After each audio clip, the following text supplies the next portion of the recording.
આજના વિડીયોમાં જોશું આજની વરસાદની આગાહી તથા ગઈકાલના વરસાદના આંકડા, પીએસઆઈ અને પીઆઈના બદલીના નિયમો, હિંમતનગર બિસ્વા શર્માનું નિવેદન અને ઓલિમ્પિક હોકીમાં ભારતની શાનદાર જીત તથા ઘણા મહત્વના સમાચાર. પણ તે પહેલા ચેનલ પર નવા હોવ તો અત્યારે જ સબસ્ક્રાઇબ કરી લો.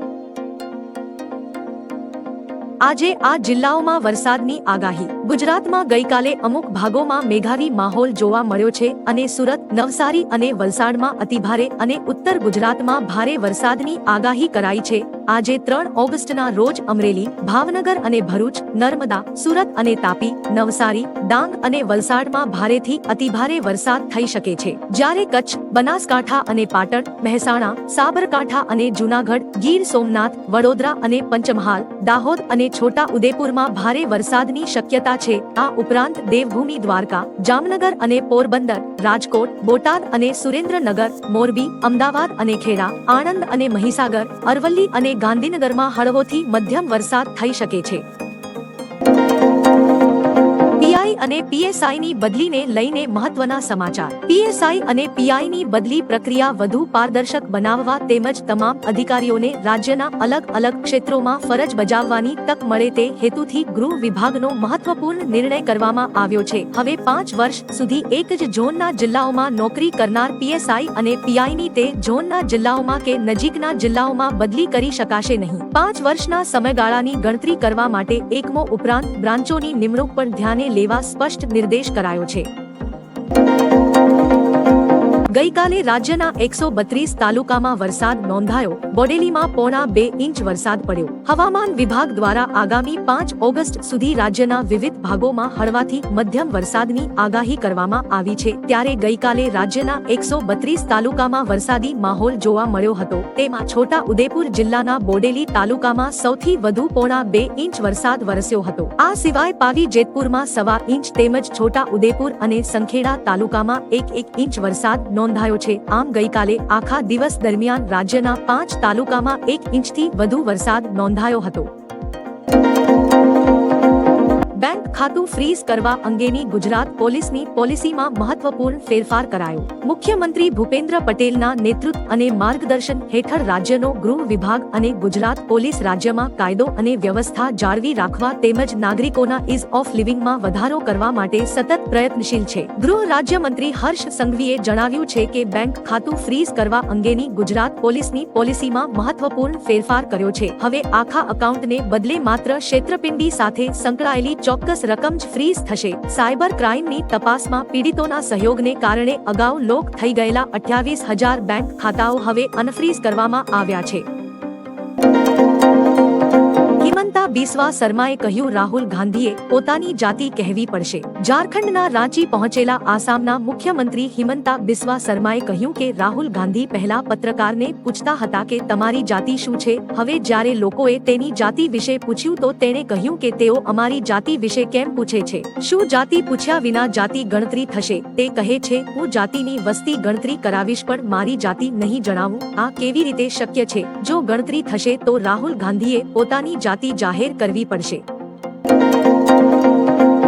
હોકીમાં શાનદાર જીતથી ભારતે 52 વર્ષનો રેકોર્ડ તોડ્યો. ઓલિમ્પિકમાં હોકીની તેની છેલ્લી ગ્રુપ મેચમાં ભારતની મેન્સ હોકી ટીમે ઓસ્ટ્રેલિયાને 3-2 થી હરાવ્યું હતું. ભારતે પહેલા ક્વાર્ટરમાં જ અભિષેક અને કેપ્ટન હરમનપ્રીતના ગોલની મદદથી 2-0ની સરસાઈ મેળવી હતી. પછી ઓસ્ટ્રેલિયાએ બીજા ક્વાર્ટરમાં ગોલ કરીને અંતર ઓછું કર્યું પરંતુ ત્રીજા ક્વાર્ટરમાં હરમનપ્રીતે સ્કોર 3-1 કર્યો. ચોથા ક્વાર્ટરમાં પણ ઓસ્ટ્રેલિયા માત્ર 1 ગોલ કરી શક્યું. ભારત 1972 પછીથી ઓલિમ્પિકમાં ઓસ્ટ્રેલિયા સામે જીત્યું નથી. જામનગરના પડદરી નાકા વિસ્તારના લોકોની ચીમકી, ગંદકી દૂર કરો નહીં તો ધર્મ પરિવર્તન કરીશું. નોનવેજ કચરાથી કંટાળી 748 હિન્દુ લોકોએ ચીમકી ઉચ્ચારી છે કે જો સફાઈ કરવામાં નહીં આવે તો તેઓ ધર્મ પરિવર્તન કરી લેશે. જામનગરના ધ્રોલ તાલુકામાં પડદરી નાકા વિસ્તારમાં રહેતા 748 લોકોએ પત્ર લખી માંસ મટનની ગંદકી બંધ કરાવવા કલેક્ટરને રજૂઆત કરી છે. જામનગર કલેક્ટરે તાત્કાલિક તપાસના આદેશ આપી સફાઈની કામગીરી આદેશ આપ્યો હતો. સાથે જ મામલતદાર અને ચીફ ઓફિસર સહિતના કાફલો ઘટના સ્થળે દોડી આવ્યો હતો.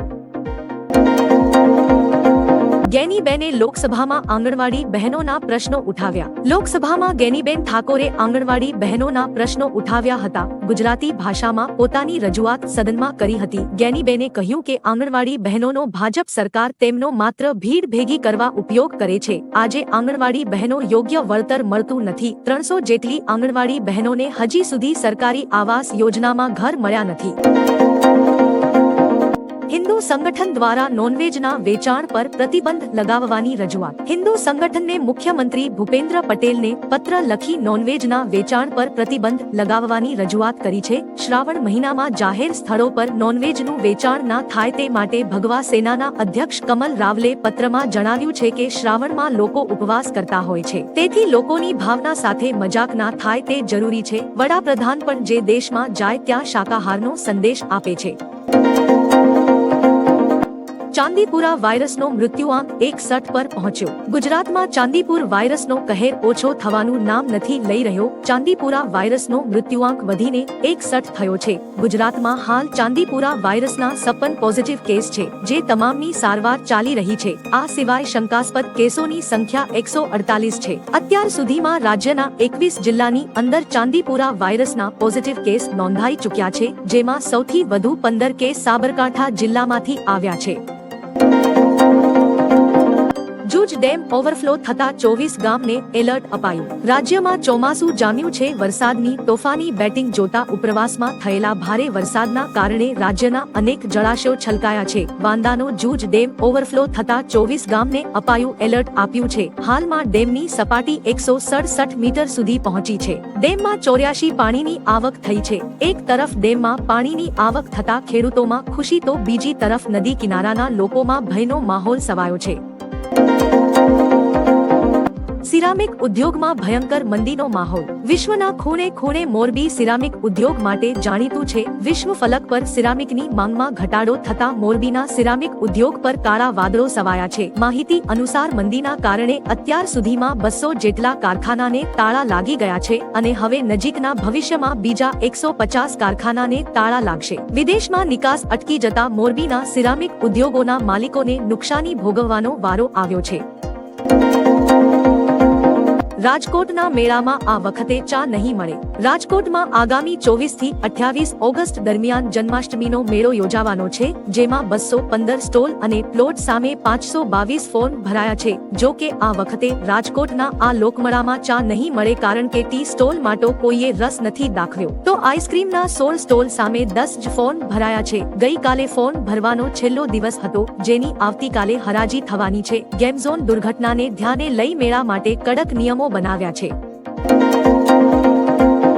વિધાનસભામાં સીએમ યોગીનું રૌદ્ર સ્વરૂપ જોવા મળ્યું. ઉત્તર પ્રદેશ વિધાનસભામાં મુખ્યમંત્રી યોગી આદિત્યનાથનું રૌદ્ર સ્વરૂપ જોવા મળ્યું હતું. સીએમ યોગીએ કહ્યું કે હું અહીં નોકરી કરવા નથી આવ્યો. જો મને પ્રતિષ્ઠા જોઈતી હોત તો તે મઠમાં મળતી જ હતી. જે લોકો રાજ્યની દીકરીઓ અને વેપારીઓની સુરક્ષા સાથે ચેડા કરશે તેમની સામે પગલાં લેવાની જવાબદારી મારી છે. જો કોઈ ખોટું કરશે તો તેને ભોગવવું જ પડશે. અમારી આ લડાઈ પ્રતિષ્ઠાની લડાઈ નથી. આમ સિવાય તેમણે વિપક્ષ પર પ્રહાર કર્યા હતા.